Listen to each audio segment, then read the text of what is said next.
नमस्कार दोस्तों, आपके अपने channel astrology and vastu by JV Raman में एक बार फिर से आपका स्वागत है। आज का टॉपिक है वैदिक एस्ट्रोलॉजी और इसमें मैं आपको बताऊंगा कि मिथुन लग्न वालों के लिए यानी लग्न 3 वालों के लिए महादशा का फल क्या होगा, सभी ग्रहों के महादशा का फल। इस एक वीडियो में मैं आपको संपूर्ण जानकारी दूंगा।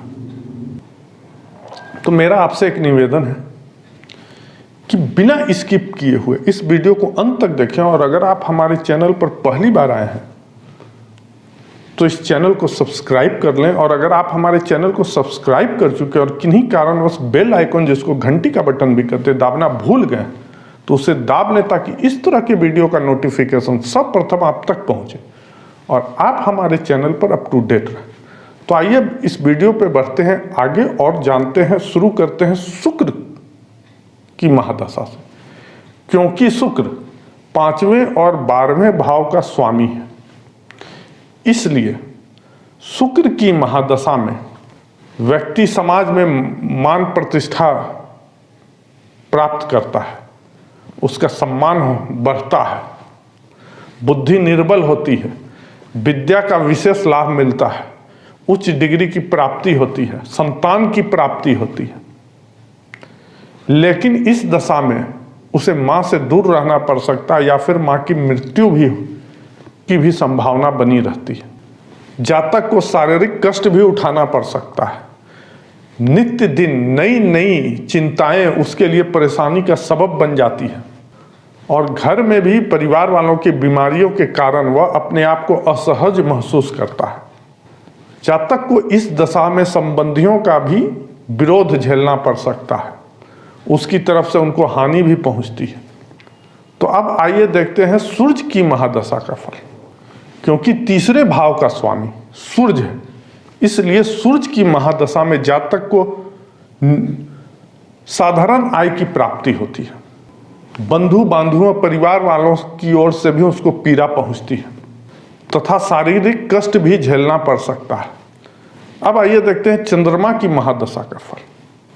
क्योंकि दूसरे भाव का स्वामी चंद्रमा है, इसलिए चंद्रमा की महादशा में जातक को शारीरिक कष्ट उठाना पड़ सकता है। बीमारियों से वह नित्य दिन परेशान रहता है, परंतु इस दिशा में उसे धन की प्राप्ति होती है। अब आइए देखते हैं मंगल की महादशा का फल कैसा रहता है। क्योंकि छठे और 11वें भाव का स्वामी मंगल है, इसलिए मंगल की महादशा में जातक को शत्रुओं की ओर से हानि पहुंचती है, मुकदमे में हार की संभावना बनी रहती है, उसका संचित धन बीमारी में खर्च हो जाता है, संतान की ओर से भी उसे हानि उठाना पड़ सकता है। लेकिन इस दशा में जातक की आय की भी वृद्धि होती है, उसकी ख्याति फैलती है और व्यापार में तो प्रचुर लाभ होता है, बहुत लाभ होगा व्यापार में। इस दिशा में वह अपने पिता से दूर हो जाता है या फिर उसके पिता की मृत्यु की संभावना हो सकती है, बन सकती है मृत्यु की संभावना। जातक इस दशा में अतिरिक्त भोग विलास करता है। अब आइए देखते हैं बृहस्पति की महादशा का फल कैसा रहता है। क्योंकि 7वें एवं 10वें भाव का स्वामी बृहस्पति है, इसलिए बृहस्पति के महादशा में जातक को शारीरिक कष्ट उठाना पड़ सकता है, मित्रों की ओर से उसे विश्वासघात हो सकता है, धन की विशेष हानि हो सकती है, नौकरी में भी उसे अवनति का द्वार देखना पड़ सकता है या फिर नौकरी उसकी जा भी सकती है, डिमोशन हो सकता है, नौकरी में परेशानी आ सकती है। लेकिन इस दशा में कभी कभी उसको उसकी नौकरी में पदोन्नति भी हो सकती है, नए नौकरी के अवसर भी मिल सकते हैं।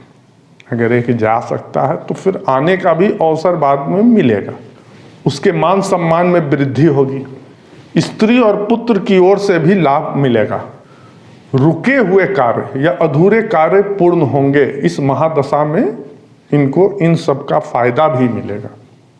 अब आइए देखते हैं शनि के महादशा का फल कैसा रहेगा। क्योंकि 8वें और 9वें भाव का स्वामी शनि है, इसलिए शनि के महादशा में जातक को मृत्यु तुल्य कष्ट हो सकता है, पत्नी का वियोग सहन करने को मिल सकता है, उसे बाध्य होना पड़ सकता है। कन्या विवाह का योग्य बनता है। इस दशा में जातक को स्त्री और पुत्र की ओर से हानि उठाना पड़ सकता है।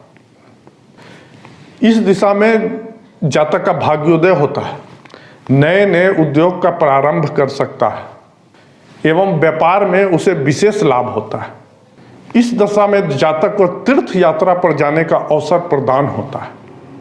विद्या के क्षेत्र में भी उसे बहुत लाभ मिलता है और कुछ महान कार्य करके वह अपनी ख्याति को फैलाता है। तो अब आइए देखते हैं कि बुध के महादशा का फल कैसा रहता है। क्योंकि बुध प्रथम एवं चौथे भाव का स्वामी है, इसलिए बुध की महादशा में जातक को द्रव्य की प्राप्ति होती है, शरीर का विशेष सुख मिलता है, साथ ही साथ ऐसो आराम के पदार्थ भी एकत्र करता है, जमा करेगा, खूब खरीदेगा, ऐसो आराम का जीवन बिताएगा इस दशा में। परंतु जातक को स्त्री की ओर से चिंता बनी रहेगी। माँ के सुख का लाभ भी मिलता है, न्यूनतम वाहन आदि का भी लाभ मिलता है, भूमि मकान आदि की ओर से भी उनको लाभ मिलता है इस महादशा में। विद्या का तो खास तौर से लाभ, विशेष लाभ मिलता है और उच्च डिग्री प्राप्त करने की संभावना बनी रहती है तथा नए मकान बनाने की भी संभावना रहती है। तो अब आइए देखते हैं राहु और केतु की महादशा का फल कैसा रहता है। हर बार की तरह मैं इस बार भी इसे पार्ट पार्ट में बताऊंगा कि किसके लिए शुभ होगा, अशुभ होगा, न्यूट्रल होगा या दोनों मिला जुला होगा। अगर राहु 7 और 11वें राशि में है तो वह शुभ फल देगा। राहु इस स्थिति में राहु की महादशा में व्यक्ति को अर्थ लाभ होता है, अधिकार की प्राप्ति का योग बनता है तथा पुत्र लाभ भी होता है। नए नए काम को प्रारंभ करने का मौका मिलता है तथा मध्यम वर्ग के लोग को ये ज्यादा फायदा पहुंचाता है। अगर राहु 4 राशि में है तो राहु की महादशा में जातक को घरेलू झगड़े से परेशानी झेलना पड़ सकता है। भाइयों का भी इसे विरोध होता है। नए नए रोग का सामना करना पड़ सकता है। समाज में भी अपमानित होता है तथा व्यसनों से हानि पहुंचती है। नीच कार्य से प्रेम बढ़ता है और साधारण आय होगा। उसे आर्थिक संकट से भी गुजरना पड़ सकता है तथा उसके परिवार को भी विशेष आर्थिक संकट से गुजरना पड़ सकता है। अगर राहु 1, 2, 5, 8 और 10 राशि में है तो शुभ और अशुभ फल दोनों साथ में मिलेंगे। अच्छा तो होगा ही लेकिन बुरा भी होगा। लेकिन अगर राहु 3, 6, 9 और 12 राशि में है तो राहु की महादशा में ना ये महादशा बहुत ही सामान्य रहेगा। बहुत अच्छा भी फल नहीं मिलेगा और बहुत खराब भी फल नहीं मिलेगा। मिला जुला असर रहेगा और वो भी बहुत सामान्य रहेगा। तो आइए अब देखते हैं केतु के महादशा का फल। अगर केतु 1, 7 और 8 राशि में है तो केतु की महादशा में जातक को अचानक द्रव्य की प्राप्ति होती है, पुत्र लाभ होता है एवं विवाह की संभावना बनती है एवं साधारण रूप से इनकी आय में भी बढ़ोतरी होगी। अगर केतु 4, 10 और 11 राशि में है तो केतु के महादशा में जातक को शारीरिक कष्ट होगा। बंधु बांधवों रिश्तेदारों का भी विरोध सहन करना पड़ सकता है। व्यसनों से वह अपने आप को पतित कर देता है। उसके सिर तथा नेत्र में रोग उत्पन्न हो सकते हैं। लेकिन अगर साधारण व्यापार करता है तो उसको लाभ मिलता है। नए कार्य करने पर उसको असफलता का मुंह ही देखना पड़ेगा तथा स्त्री पक्ष से भी उसको हानि उठाना पड़ सकता है। लेकिन अगर केतु 2 और 5 राशि में है तो केतु के महादशा में शुभ और अशुभ फल दोनों मिलेगा, मिश्रित फल मिलेगा और दोनों फल एक साथ मिलेगा इस महादशा में। लेकिन अगर केतु 3, 6, 9 और 12 राशि में है तो केतु के महादशा में जातक को सामान्य फल मिलता है। ना बहुत ज्यादा खराब मिलेगा ना बहुत ज्यादा अच्छा मिलेगा, वो सामान्य रहेगा। तो मुझे उम्मीद है कि आज का वीडियो आप लोग समझ गए होंगे और अगर ये वीडियो आप लोग को पसंद आया हो तो ज़्यादा से ज़्यादा शेयर करें और लाइक करना ना भूलें और इस वीडियो को अंत तक देखने के लिए आपका बहुत बहुत धन्यवाद।